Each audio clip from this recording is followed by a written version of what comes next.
¿Qué tal, amigos? Soy Carlos Peñalosa, esto es Red Peruana de Noticias. En su programa Carlos Peñalosa en la Red. Hoy día tengo en el set el honor de entrevistar al vicepresidente de la República del Perú. Estamos en Lima, desde la cadena de Hotel Estelares, la nueva cadena que ha adquirido y ha creído en la proyección de nuestro país como nación para invertir. Muchísimas gracias a los señores de Estelares por invertir y creer que el Perú va a dar muchísimo más. Señor vicepresidente, buenos días. Carlos, buenos días, ¿cómo está? Gracias nuevamente por invitarme a su canal, que cada vez, entiendo, está siendo más visto. Bueno, seguimos colocados como el primer canal político del Perú y el mundo por internet. La gente nos ve no solamente aquí, sino en el extranjero, sobre todo nuestros compatriotas peruanos, a quienes informamos del acontecer político nacional. Yo siempre he tenido una interrogante, quería preguntarle obviamente que con la sobriedad que merece su investidura como vicepresidente de la República, ¿usted se ha sentido cómodo en el gobierno en estos 5 años? En momentos sí, y bueno, tengo que decir que tengo agradecimiento al presidente García por haberme convocado, pero creo yo que podría haber hecho mucho más por el presidente García y por el gobierno. Al final, después de haber terminado y haber demostrado con los temas de APEC que era una persona que podía manejar temas de gran volumen, con eficiencia, creo que no se me ha convocado para mucho o para nada, porque realmente no he sido parte del gabinete, no he asistido más que a 2 o 3 reuniones del gabinete cuando ha habido temas específicos, básicamente con relación a la APEC. Pero creo yo que siendo una persona que estoy en los 70 años y comencé esta aventura, porque esa ha sido una aventura para mí a los 65, tenía ya un know-how que podría haber sido utilizado y que no me lo han solicitado. No conozco las razones por las cuales esto ha sido así, supongo yo que el presidente tendrá alguna razón, tampoco creo que esto sea un asunto de Estado.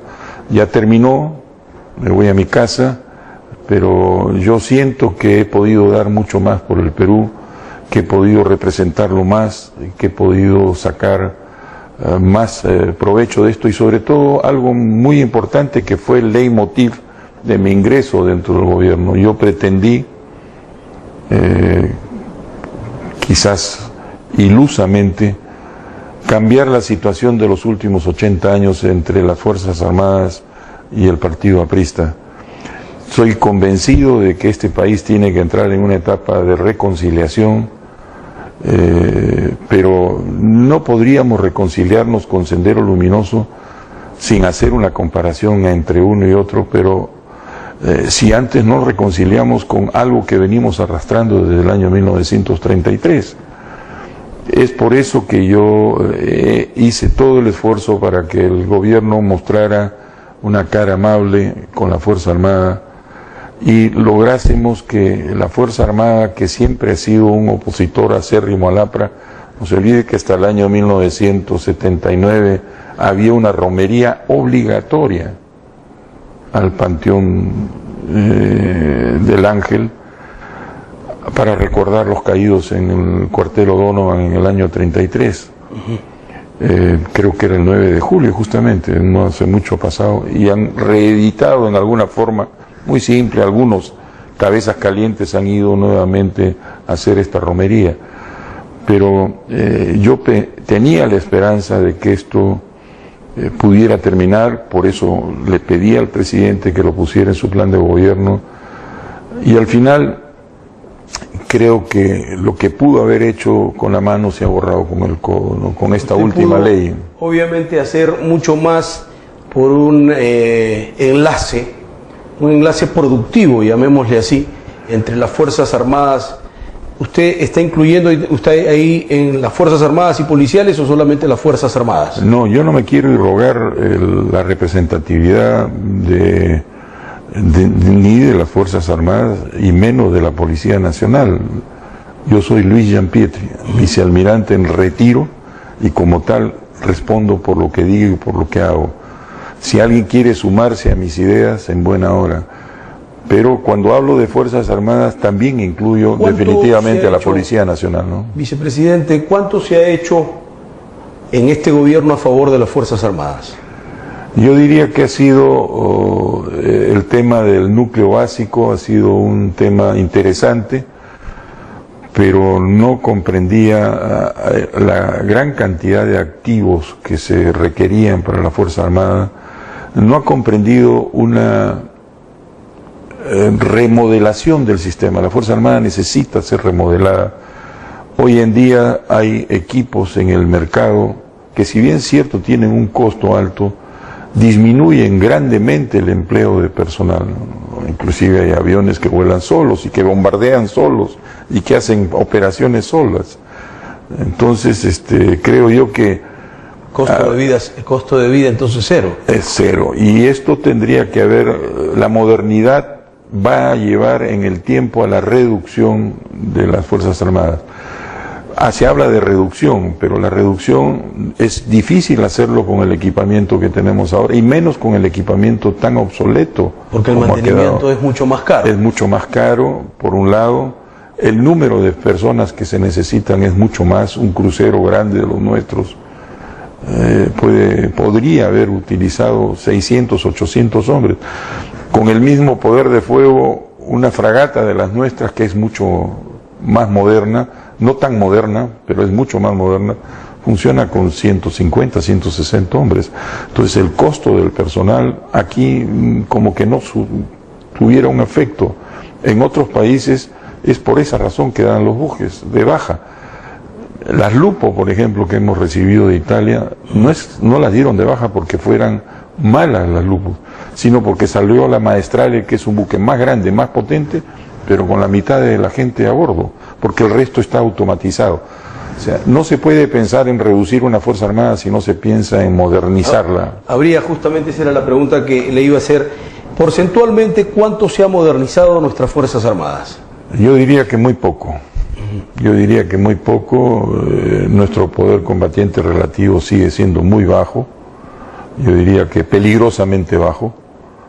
Y creo que eso era algo que yo pretendía hacer en este gobierno, pero no lo he logrado. Evidentemente no lo he logrado, ¿no?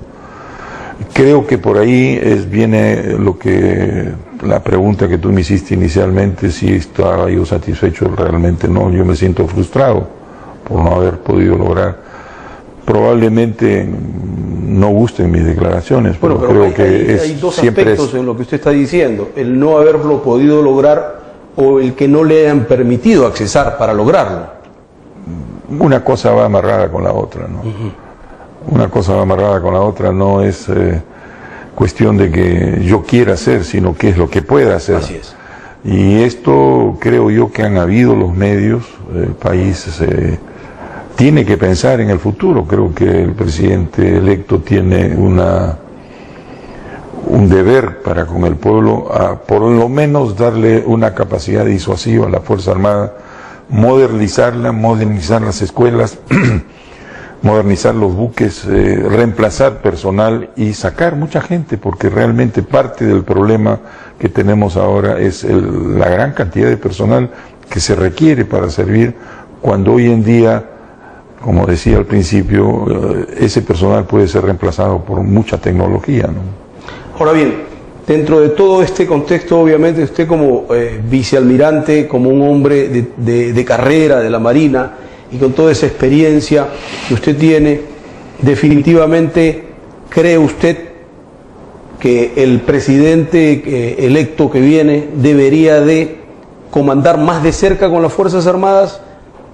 Yo pienso que las Fuerzas Armadas son un pilar fundamental para cualquier gobierno. Desde niño vengo escuchando una teoría, se lo escuché a mi padre, se lo escuché a mis abuelos. Ningún gobierno puede gobernar en nuestro país sin la Fuerza Armada y sin la Iglesia Católica. De alguna forma son dos pilares de la institución, y ahora tenemos otras iglesias que son también muy poderosas. O sea, no se puede gobernar a espaldas de las Fuerzas Armadas y de la religión tampoco, en su conjunto. Entonces yo creo que allí... bueno, la Iglesia Católica también se convierte en un ejército, ¿no? Un ejército de gente que cree y que obviamente pues a través de los representantes de la Iglesia Católica todo este tiempo han tenido una función dentro del gobierno. No diría yo eso, no diría. Aunque se quiera yo maquillar, bueno, ese es mi punto de vista. No por lo diría menos. yo eso, ¿no? Sé a qué te refieres y a quién te refieres, pero no diría yo eso. Yo creo que es parte de la personalidad de la persona a la que tú te refieres. Él es así y siempre ha sido así. Lo conozco desde joven cuando jugábamos básquet, o sea que no ha cambiado mucho. Creo que no es esa la figura de la fuerza de la Iglesia. La Iglesia per se, no diría solamente la católica, también la evangélica, son instituciones que concentran poder de mucho peso, de alguna forma tienen un tremendo peso dentro del ideario de la persona, del día a día de la persona, y eso no lo puedes dejar de lado. O sea, no puedes gobernar contra ellos. Claro, porque de alguna manera representan la fe. Puedes gobernar con ellos, sí, y creo que esa es una forma inteligente que el señor Humala tendrá que hacerlo, buscar la fórmula para poder hacer ese acercamiento. Y no solamente cuando hablo de Fuerzas Armadas, también incluyo dentro de esto a la Policía Nacional. La Policía Nacional ha sido muy vilipendiada durante los últimos años. Creo también que requiere de una reorganización muy profunda, de una reestructuración de su enseñanza primigenia en las escuelas, donde se resalten los valores de otras formas, de un sistema disciplinario que sea muy estricto y muy duro para poder conseguir un mejor producto que el que están sacando hoy día al servicio de la nación. Bien, vamos a un corte, señor vicepresidente. Esto es Red Peruana de Noticias, soy Carlos Peñalosa en su programa Carlos Peñalosa en la Red. Vamos a un corte y regresamos.